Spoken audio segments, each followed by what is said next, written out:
Storage, Part 2. In this nugget, we continue our discussion of storage, and this will be part 2, where I'll start off with just some miscellaneous information that doesn't really have a topic of its own, but that I didn't want to fall through the cracks, so I thought I'd go ahead and address it for you right off here. And then we go on into laptop hard drives, the form factor, how they're installed, and also about the master-slave relationship in an IDE installation. We also discuss hard drive parts, where I take the cover off of a hard drive, we examine the inside of it, and identify the main parts of it, and then we talk about RAID, which is a redundant array of intensive disks or inexpensive disks, and with that RAID topic, we can see how we can get better performance and/or redundancy.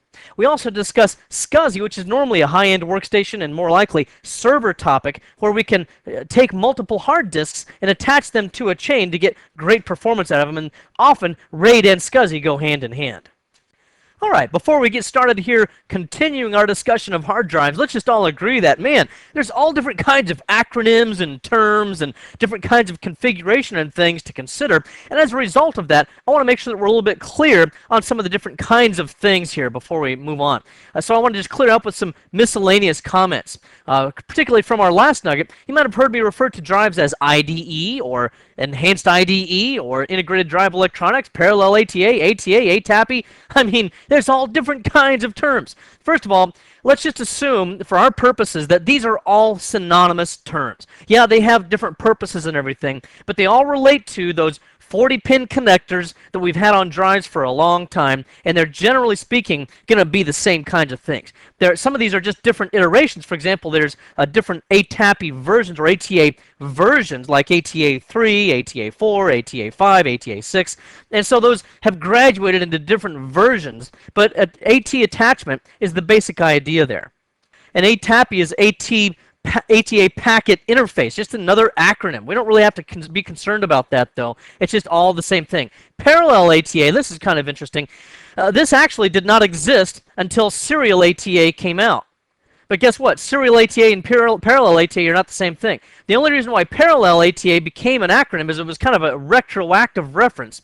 When Serial ATA came out, remember, anything that serial means our data is coming along in a single file line, so to speak, and that was just made as a comparison to Parallel ATA. They wanted to differentiate these other technologies for these other terms that we see here to identify Parallel ATA as data that comes along, in columns like this in parallel to one another. So that's the only reason why Parallel ATA exists. And then we also need to discuss some things relating to the BIOS. There are some changes here that you might need to be aware of as well. First of all, you have to be able to make sure that the BIOS can detect the drives that you have. If you install a new drive into a user's perhaps older computer system, and yeah, you try to boot it up, and it never seems to be able to detect that drive. Maybe you can even get into Windows if it's a second drive and it's just going to be supplemental for things like data or something like that. Then you can even go into Windows and use Disk Management Console and still not be able to see the drive. Well, what's going on there? You probably need to go into BIOS to see if it's enabled in the BIOS. And there's lots of different configurations for that. But you might need to go in there and manually configure the BIOS to specify how many heads, cylinders, and sectors it has. And you'll have to get that information directly from the papers of the company of that drive or from the website for that drive.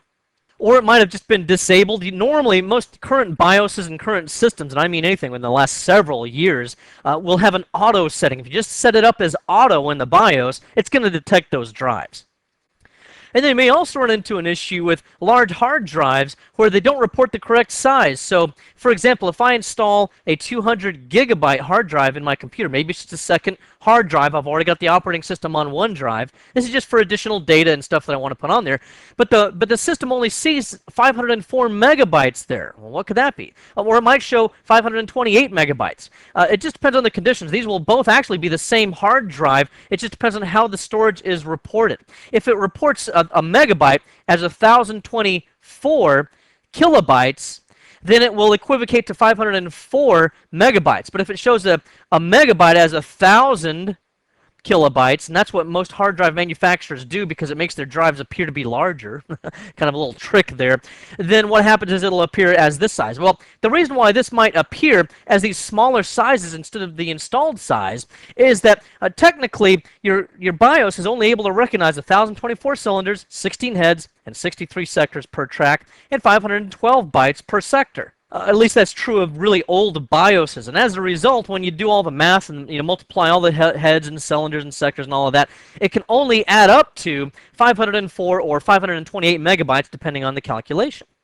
And you may also see BIOSes that only report between 504 megabytes and, say, 8.4 gigabytes. That's just another older BIOS that might have shown that. Or one that shows only 33.8 gigabytes. Or more commonly, you might also see some that report only 137 gigabytes. These all relate to old BIOS. Okay, old BIOS.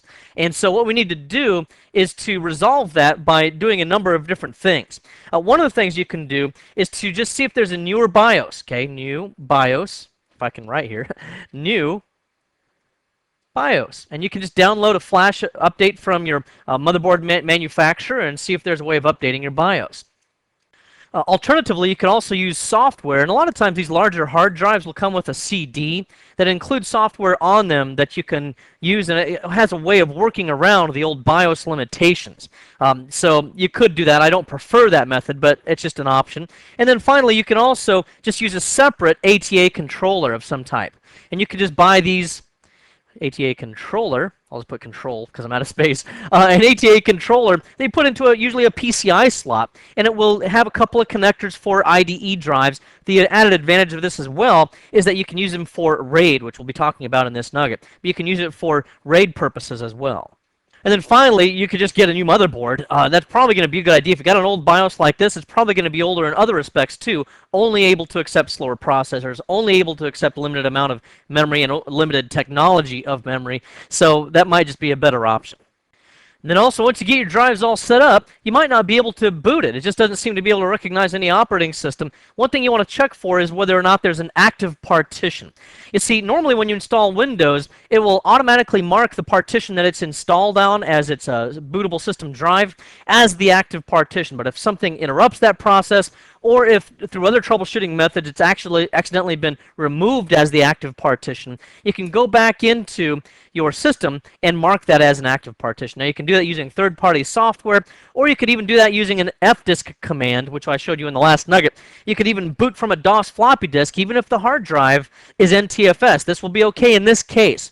Boot from a floppy disk drive, run the fdisk command. It doesn't care what the file system is, so it doesn't have to be FAT or NTFS, either one. And then you can use that utility to mark the active partition. Or you can also use current versions of Windows Command Console to mark the active partition as well. All right, next let's move on to the installation of a hard drive in a laptop. Now here I've just removed the cover from a laptop that on the bottom of a laptop, and it's usually affixed with a little screw. So just unscrew that. You might have to slide it one direction or the other. It just varies from manufacturer to manufacturer. And then you'll see this IDE connection right here. Typically we're not seeing serial ATA connections yet with laptops, although that I'm sure is coming along in the future. So we have a 40-pin ATA connector here, but it's not going to be the same width as a normal 40-pin ATA connector. These are miniaturized, a little bit smaller than what you'll see in a normal desktop computer. Likewise, the drives themselves are going to be much smaller as well, and they're just not going to be that same 5¼ inch size hard drive that you would see inside of a desktop computer, and they're pretty obviously just smaller. And by the way, even those drives that I showed you yesterday, like those external USB drives, I say yesterday, that's when I recorded it, but in my last nugget, those are actually usually laptop hard drives, and because they're smaller, they're put into smaller form factors like those external drives. Although you can also have external drives that are large, full-size 5¼ inch ones as well. And then here would be the actual hard drive itself. Notice that it's actually in some kind of a case here. There's a casing that goes around it. Usually you screw that onto the screw holes of that hard drive, and then the actual cover and the case and the hard drive itself are kind of integrated together. So then I would just drop it into the slot that I just showed you at one picture ago, and then you would slide it into place and affix the screw to make the connection. Now your laptop hard drives, there's usually only one hard drive in the laptop, so there's no designation as a slave or as a master. This is a photograph of a close-up view of the hard drive that goes into a desktop, a 5¼ inch desktop hard drive. Now let's just go ahead and address this real quick. I've already addressed it in the past, but just for brief, remember that we will have a slave or a master designation. Let's just go ahead and address what that is. Here's my IDE cable here, okay? Usually they're not fatter at one end than at the other, but I'm not much of an artist. And then here are my connectors for my drives, and then at the end of this, will be my connector that goes into the motherboard. Okay, I'll just put MOBO here for the motherboard connector. And then here would be my slave section. Here would be my master section, my master connector. Okay, and then what we would do here with this in the old days is you would plug that into your motherboard, of course, and then you'd plug, usually if you have only one drive, you plug it into the master side of this cable. You don't usually put it into the middle.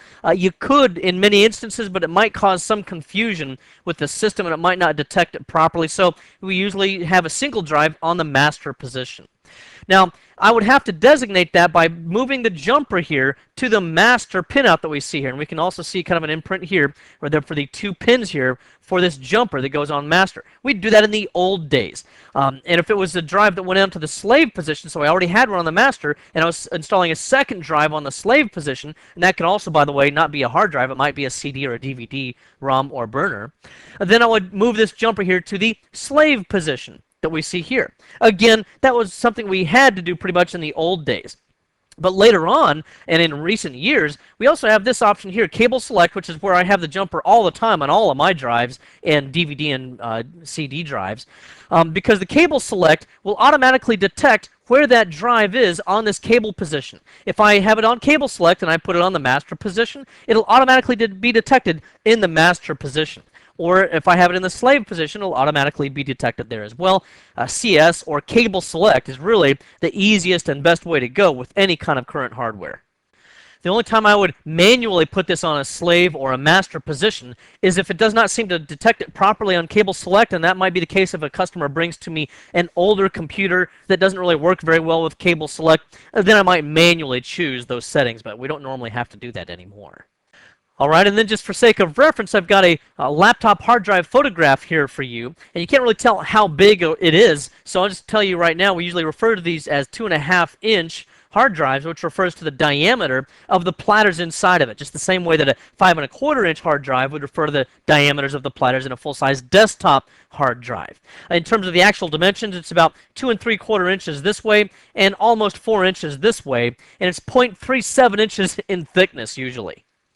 Now, one reason why we don't use these in desktop PCs, because, hey, wouldn't it be kind of nice to have this small form factor, especially if you're using a really small case and everything. The reason why we don't use them normally in desktops is because they only run at 5,400 RPMs, and because of the smaller form factor of the disks or the platters inside, they can't hold as much data usually. Normally a desktop, or rather a laptop hard drive is going to be, 40 gigabytes, 60 gigabytes, maybe 120 gigabytes, although they're growing in size nowadays. Whereas in your desktop PCs, you can get, 500 gigabytes. Also, again, relating to speed, those desktop PC hard drives will normally run at 7,200 RPM, and some high-performance ones can go up to 10,000 RPM. You can get laptop hard drives that do run at 7,200 RPM, but of course they're going to be more expensive. All right, now let's go ahead and dissect a hard drive as well. I've taken the cover off of that laptop hard drive, and the principles, all that I'm going to show you in here will be the same for laptops and desktops, so it doesn't really matter. First of all, let's start at the center. This is known as the spindle. I'll just put an arrow here. Spindle. And then the actual reflective surface of this, as just this whole disc right here, is just known as the platter. Okay, platter. All right. You do need to know these terms for A+ objectives, I've found. Also, we have over here an actuator, and then really we call this thing right here, there's a motor underneath here that will very precisely move this arm, which has a head on the end of it, and this is just called an actuator. I guess I can put it out here, actuator. And we just refer to this whole thing there as the actuator. This sometimes will be referred to as the actuator arm, if you want to look at this arm right here. And then here would be the head. Okay, this is actually be referred to as the R/W for read-write head, and that's where it reads and write data magnetically is through a little tiny head that we'll have right there. By the way, never open the cover like this. This hard drive was defective, so I was able to go ahead and mess with it. But you don't ever want to take the cover off of this. You'll probably have to use Torx screws if you do want to do that. And notice that even while I was opening it, there little flecks of dust got on there. I think I can, probably zoom this in a little bit. Yeah, and you can see that there's little flecks of dust on there. Just the tiniest speck of dust would probably ruin this hard drive. So you don't really want to mess with it that way. It's going to be, unless you're ready to destroy this hard drive. Now what I do here, I got myself all off center. Okay, also these discs, this surface here is highly reflective. I just kind of find it novel. Look, for example, there I am. Told you I was bald. But it's just a mirror-like finish that you can see in there. Boy, aren't I a scary looking fella. Geez, looks like a stalker or something like that. Quick, get a restraining order. Okay, so we got the reflective surface of those drives. That's just the nature of them. And then let me go back to my diagram right here. There are other things that we see there as well. We don't really need to identify those for A+ purposes, but there's a ribbon right here, and I've kind of folded it under here. But that actually connects to the printed circuit board, and there's a lot of traces in this that send and receive instructions from that printed circuit board to the actuator arm, which tells the actuator where to move the head around on the platter. And then here's just a closer view of the actuator and the actuator arm and the head that we see right here. Really, I didn't have to shoot this, but I had a new lens, and so I wanted to show it off. I can give a full 1-to-1 magnification, the zoom ratio. It's not quite at that right now, but it's kind of cool and kind of fun. And then we actually have here, this is close to a 1-to-1 representation here of the actuator head, actually the read-write head that we see here. Now notice that it looks like it's touching the platter, and actually it is.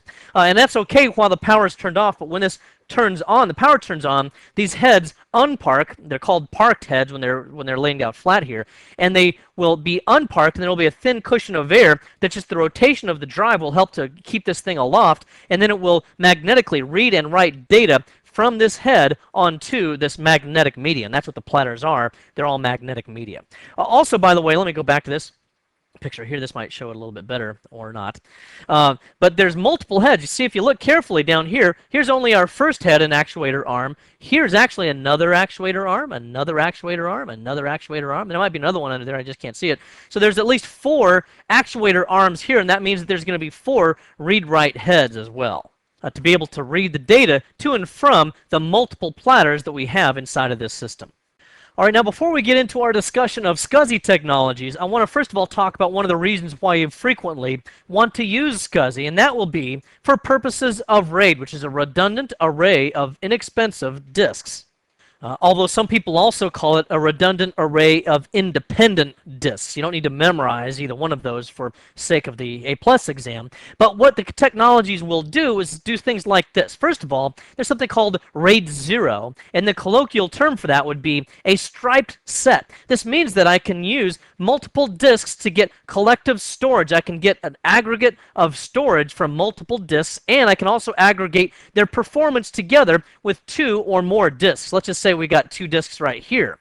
Well, what happens here then is as I write data, a big file to these disks, maybe I've got a 10 megabyte file, then it can simultaneously write data to this disk while it's also writing data to this disk. And the same would happen when it has to read the data. It can read it from both disks. Because I have 2 spindles operating at one time here, I can get double the throughput for the data. Now, this does not provide again, it's 2+ disks. I could have 5 or 10 disks if I wanted to in this. And the more disks I add to this, the more performance benefit and more storage I get together. So again, for example here, if I got a 200 gigabyte hard drive here, and a 200 gigabyte hard drive here, I have a total of 400 gigabytes of storage, and I get really, really snappy performance with this as well. Now, we would use this type of RAID if we wanted extremely fast performance and large storage, but for non-critical data. Maybe I'm a gamer and I have a lot of disk-intensive activity going on here, but it's not like my taxes are on there or something like that. Well, then, yeah, I might want to get high performance out of these disks. Or if I'm doing video editing and I've got my original copy of the video on some other drive that's got redundancy, but I just want to get fast performance out of this so I can produce my videos faster, that might be another example of how I might want to use RAID 0. And again, I've got a very low disk cost. In fact, I have really no disk cost here because I'm getting every megabyte out of those drives. But there's no failover. So if I were to foolishly put my taxes on here or some critical financial or business information, and this disk were to go down, I would lose all of the data. Whatever's left on this disk would only be a partial set, half of a file or something. Who knows? Just miscellaneous bits of data that would be useless to me. So there's no failover whatsoever with this, and it's very important to know that. However, with RAID 1, I get kind of the opposite end of the spectrum. I have a very high disk cost, but this is something that we call mirroring. Mirroring means that, again, in this case, I can only have 2 disks. With RAID 0, I can have however many disks my system or operating system will support. With RAID 1, I only have 2 disks, and they're exact duplicates of one another. So for this disk, for example, I might have, let's just use a representation, a picture of a guy right here. That exact same picture of this guy would be down here on this drive as well. A file that appears on this drive would exactly appear the same way on this drive also. Now for my write performance, I'm going to pretty much get the same performance as if I had only one disk, because I'm writing exactly the same disk, the data out, to both disks simultaneously. I'm not getting aggregate performance between the two of them. However, when it comes to reading the data from the drives, it can read part of the data from one file here, part of the data from the same file down here, both at the same time, so I get potentially, at least in theory, up to double the performance for my read data. And so I get high read performance. Oh, I forgot something here, duplexing. Let's talk about duplexing for a minute. When I get my data here on these disks, and let me just go ahead and start over with 2 new disks so I don't have so much scratch on there. I usually will have one controller on this, okay? So I've got maybe a RAID controller inside of my system. There's a little bracket on there and everything.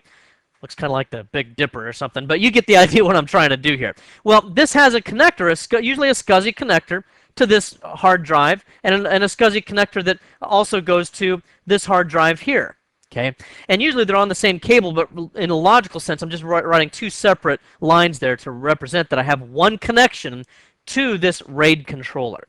Now, what would happen here is that I might have this RAID controller fry on me. Maybe I had an electrical problem or something, and this RAID controller goes down. Well, if that goes down, which one of these hard drives can I access? You guessed it, neither one of them. So I'm in trouble there. So what I could do instead is to do something called duplexing, and this is not really A+, but it's just an additional benefit for you to know about if you want really high-end failover. And that would be duplexing, where I have 2 separate controllers, each with independent connections to these disks. Now, if this controller fails, I can't access this drive either. But this controller is still available, and I can still access the remaining data on this disk. And then if I replace this controller here that failed with a new controller, then what happens is the mirror rebuilds itself, and any new or changed data that happened on this drive over the next few minutes or so will be replicated to this drive in the exact same fashion. Now, this has an extremely high disk cost. So, for example, again, if I had 200 gigabytes here, 200 gigabytes here, since it's an exact duplicate of the data, how much total data do I have? 200 gigabytes. So I paid for 400 gigabytes total storage. I'm only getting 200 gigabytes, but hey, that's the cost when you want good failover purposes. Now, there are a variety of other RAID types out there, but I'm showing you just the main 3 there. Remember, RAID 0 has no failover, RAID 1 has failover, and then in continuing our RAID types, we'll talk about another type of RAID that does have failover. This is one of my favorite types of RAID because it has a low disk cost, and yet you still get failover. This was what we called a striped set with parity. Basically, it starts off the same way as RAID 0 does. You have multiple disks, although this has to have at least 3 disks. Okay, I can't just do this with 2, but it has 3 disks, and I have some data being written to this disk. I have some data being written to this disk, and it might be, 2 parts of the same file or smatterings of the same file being written out to both. And then on the 3rd disk, I have parity data. This is mathematical data that can be used so that if this disk dies, the parity data can be used if I replace that disk with the new one. The parity data can be used to mathematically rebuild the old data that used to be on this disk, and now it will be replaced. And once that data is fully converged, in other words, once the data comes back from the parity stripe, then I'm back in the same situation I had before where I have 3 fully functioning disks, and then I have total failover capabilities. Now, the parity data is not always written to one disk, and there's some situations in which it can be in certain instances, but most of the time with RAID 5 data, in this instance, data, parity, the next time it might be written parity, data. Or it might be written, data, parity data. So it can be switched around, and the parity stripe will interweave between all of these different disks. Now let's take a look at our disk cost. Again, if we have 200 gigabyte hard drives all the way through here, 200, 200, and 200, then I've paid for 600 gigabytes of total storage, but 1/3 of this is going to be reserved for my parity data, so I have a total of 400 gigabyte of available storage space. So my disk cost is pretty moderate there. If I add an additional disk, and I'm kind of running out of space here, but let's say I have 5, 1, 2, 3, 4, 5, only 1 over the number of disks that I have here, number of disks, is going to be my cost. So I've got 1/5, in this case, of my disk cost. So the more disks you add to it, the lower your disk cost goes. This gives me good read performance because now I can aggregate the performance of 2 disks, because one of the disks is used for parity, and the parity data is not read when I want to read data off the disks. Only the data itself is read from these disks and not the parity stripe. So I've got the performance of 2 disks in my read. If I've got more disks like this, then I've got the potential of 4 total disks here, because remember, one's going to be used for parity. And I can read 4 times the performance of 1 disk in order to get data off of those disks. But when it comes to the write performance, that's another story. Normally what we can do is have a RAID controller that might be integrated into the motherboard, or it might be like a SCSI RAID controller where it has all the intelligence on that actual card. Well, in that case, there's going to be a processor on the motherboard or on the card that performs all of the calculations to generate this mathematical parity stripe. So in that case, it doesn't affect my main CPU. But if I'm using something like Windows RAID, because you can use Windows to create all these types of RAID performances that I've been talking about, then Windows RAID has to go through the CPU to be able to calculate this parity data. And once again, as I mentioned earlier, you have to have at least 3 disks in order to use RAID 5. All right, let's go ahead and get started talking then about SCSI. Now, one of the things I want to talk about with SCSI really comes from an illustration. You see, one of my favorite TV shows right now is something called Man vs. Wild. And it's about this guy that used to be in the British Special Forces, and he gets airdropped or parachutes into these remote places of the wilderness, and he gets dropped down in there with no supplies of any kind, just clothes on his back, maybe a knife and a flint or something. And that's all he has, and he has to be able to survive and get out within 5 days into these remote areas. Well, that's how often a lot of us are going to feel when we start working with SCSI. You get dropped into all these acronyms and all these different terms which sound very, very similar, and you got all these numbers to try to have to memorize and all that stuff. It's very confusing at times, and you're sometimes at a loss of where you're going to go to survive this thing.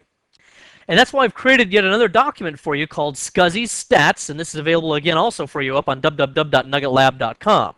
With this, I do recommend that you get very familiar with it. You might look at this and say, James, I'm not good at memorizing just random numbers like this. And you know what? Neither am I.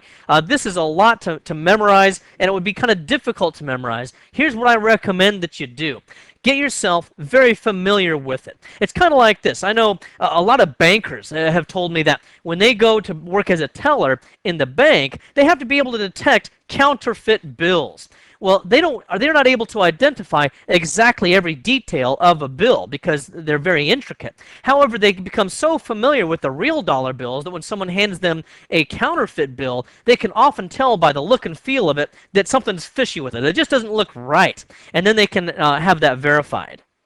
Well, that's what I recommend you do with these SCSI specifications. You might not be able to memorize verbatim all of this stuff, but you should look at it and get an idea for what looks right and if something might look fishy, for example. So, as a good example of that, if someone said that, I've got a SCSI 1 interface and it's capable of 40 megabytes per second, then you ought to be able to say, you know what, SCSI 1, man, that's really old. That was just old regular SCSI. I don't think it had 40 megabytes. In fact, it seems like it was more like 5 megabytes throughput.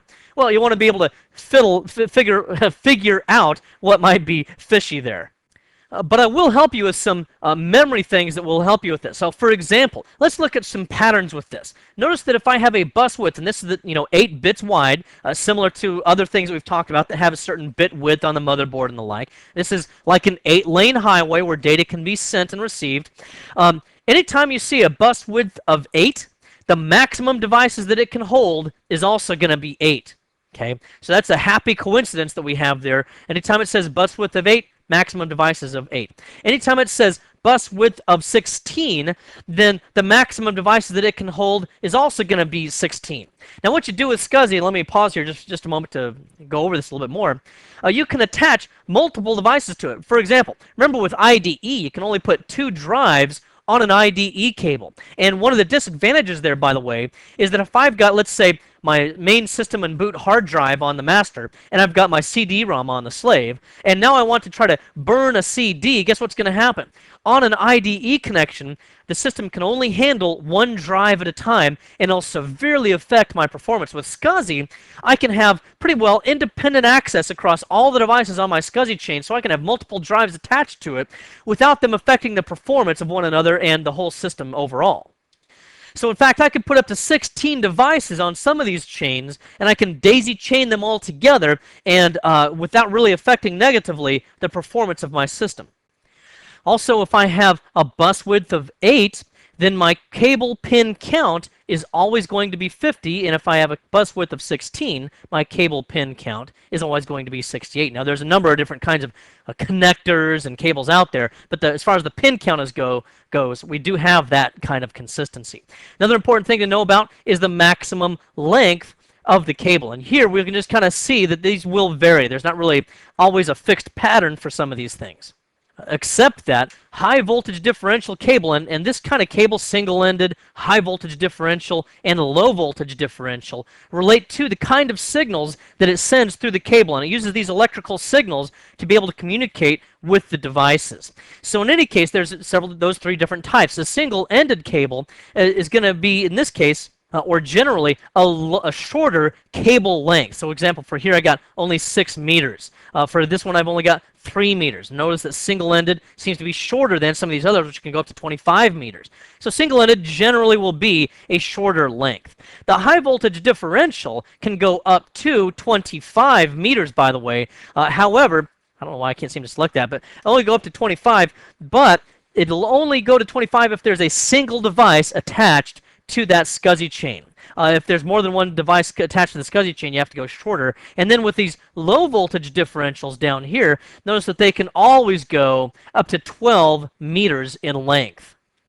Now, I've also made note of some of these things that are easier to remember, such as the low voltage differential, with these notes down here, and you can read those for yourself. But again, for example, high voltage differential cable always has a maximum length of 25 meters, but again, that means you can only have one device attached to it. And low voltage differential always has a length of 12 meters. So just easy things for you to try to use when it comes to remembering some of these different things.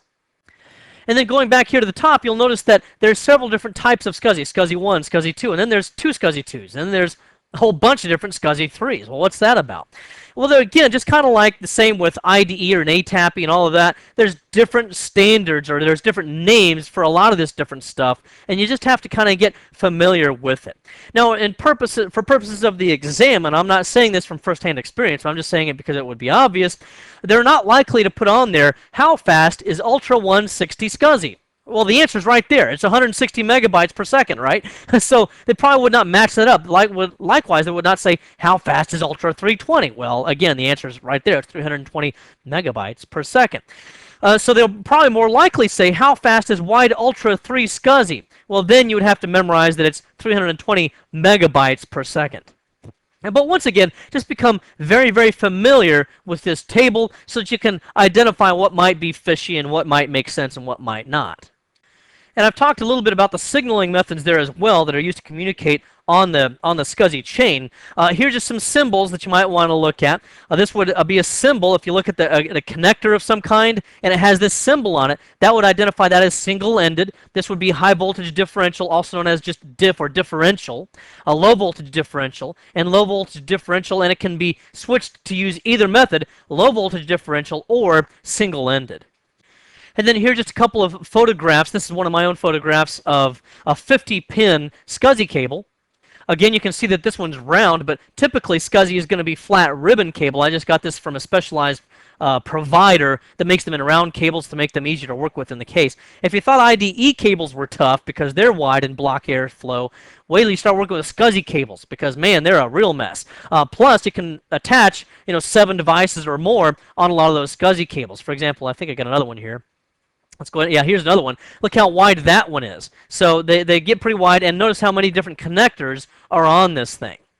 And then here's another kind of a cable here. This one's a 68-pin connector, but I wanted to show this one to you because notice how it's braided. See how the cables or the wires interweave with one another? This is going to help to reduce crosstalk and other electrical interference. That's another reason why SCSI can be quite a lot faster than what we might otherwise get with IDE. And this is capable of 320 megabytes per second using this type of cable. And then in terms of the kinds of connectors you might see, here's just a couple of examples of which you'll see these are for external purposes. Let me actually go over here instead. See this Adaptic SCSI card here? It has internal connectors, and we've already seen the cables that connect to this kind of a thing, like a 68-pin item right here. And then we can have a couple others here attached here. And then if we had external SCSI, which might go to a RAID cabinet or something, or it could also go to a scanner or some other kind of a device. It doesn't have to be hard drives. Then it would attach to the external here, and then we could use one of these types of connectors, for example. Oops, I went to the wrong location there. Something like this, where we have something that looks more like a parallel port connector right here, or one of these. This was the kind that would attach to that SCSI card that I just showed you. So again, a variety of different types of connectors. We have Centronics, which is what this is, where it has connectors on the inside or flat lands that are on the inside that make contacts. And then we have pins like this, which would go on a DB cable, which is a data bus type of a cable, which, remember, uses pins in it instead. But again, of course, I don't think you're going to have to memorize every specific detail about all SCSI connectors and everything, but you just need to have a pretty good idea of what kind of things you're looking at here. And then let's go ahead and go back to this SCSI adapter here. When we take a look at the interfaces here, we see what is that? Two external, 1, 2, 3 internal attachments here where we can put devices on. Now, one thing that's easy to think there is that, well, since I can put 15 devices, up to 15 devices, on a single SCSI chain, that would be 15 times 5, which is, what is that, 75, I guess. But that's not really the way that works. You see, what really happens here is you have to identify how many channels are available on this SCSI adapter. Because you see, this internal and this external, those might actually be on the same channel. This might also be sharing a channel. If we go to this, the Adaptic homepage, or rather web page, I looked up this specific adapter. What does it have? It has 2 independent channels. If I can use my mouse here, 2 channels available. That means that it's only going to be able to support up to 30 devices. Now, of course, that's probably more than anybody's really going to be able to put on there in a practical implementation. But I just want to be sure that you're aware of identifying how many channels are available on a specific SCSI card so that you can know how many devices it does support. And then as we look at this device here also, notice that we have here that symbol, which means that it would be, a low voltage differential / SE single-ended differential type of signaling. Now then, continuing our discussion of various cables, let's take a look at the 2 main kinds of connectors we'll see here. One of those will be A cable, also known as narrow cable. This is usually for the older SCSI, which uses 8 bits, and that you will use the 50-pin types of connectors. And that's the connector that I showed you just a moment ago that had a red round cable on it. Not much to see there. It just looks a lot like an IDE connector. It's just that it's bigger. And then there's the P cable that we have here. This is what we use. It's also known as a wide cable. This is used for more current implementations of SCSI. It's for the 16-bit SCSI, and it has 68 pins in it. And then again, for signaling purposes, we have single-ended, high voltage differential, and a low voltage differential. Just different voltages that are used to send signals along the wire. Most current SCSI, again, uses low voltage differential, and that's also going to be the fastest type. Also, let's take a look at the SCSI IDs. You see, what happens here is when you start to attach different devices to your SCSI chain, then they each have to have a unique ID on them. Each drive will have to have a unique ID. Just like with IDE, one has to be the master, one has to be the slave. If both are configured as master or both is configured as slave, chances are neither one of the drives will be able to be read because they're going to be contending for that identity. Same's true with SCSI. If I have 2 devices that are both identified as, ID 0, then it's a good chance that neither one of them will be able to be read properly. So we have to have a unique ID for each device, and especially with the older SCSI where we can only attach 8 devices, we have numbers 0 through 7, and since it's ordinal numbering, the first device will be device 0. Now, let's take a look at what we typically assign there. This is just a generic kind of an accepted practice among IT professionals for which assignments to give to the various devices. The host adapter itself is usually going to be ID 7. You can change that, and usually you'll change things in the SCSI card by going into the BIOS for that SCSI card. This is something that will appear after your system boots up. There will usually be a message that appears where the BIOS will hand over the opportunity for you to access additional BIOSes, for example, as in a RAID card or a SCSI card. And I think for Adaptic, it's typically Control-A to be able to access that BIOS, but just look at the screen, it'll tell you what key combination to press.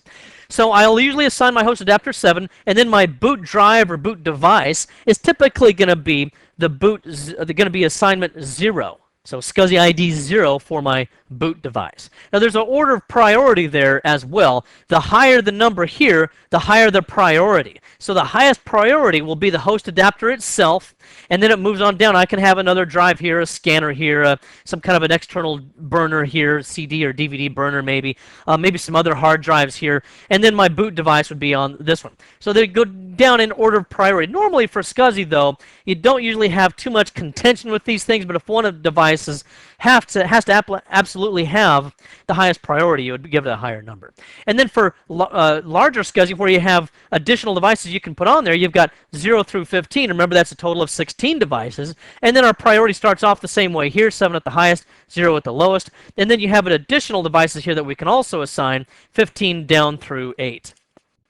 Now those devices, you need to configure their ID, and how do you do that? It could be through a set of jumpers, it could be through dip switches, it could be through software or firmware on that device, or sometimes you'll even see a dial, and this will be the case where you'll see a dial, and it might have a slot right here where you can put your thumbnail in there or a quarter or something like that, and you can turn that to different numbers on there. It might be 7 here, 8 here, 9 here, whatever. And you just turn this, it'll have a little arrow on the tip, and you point it to whatever you want it to be. For example, this would be pointed to 15, so that would be SCSI ID 15 for that scanner or whatever kind of a device that is.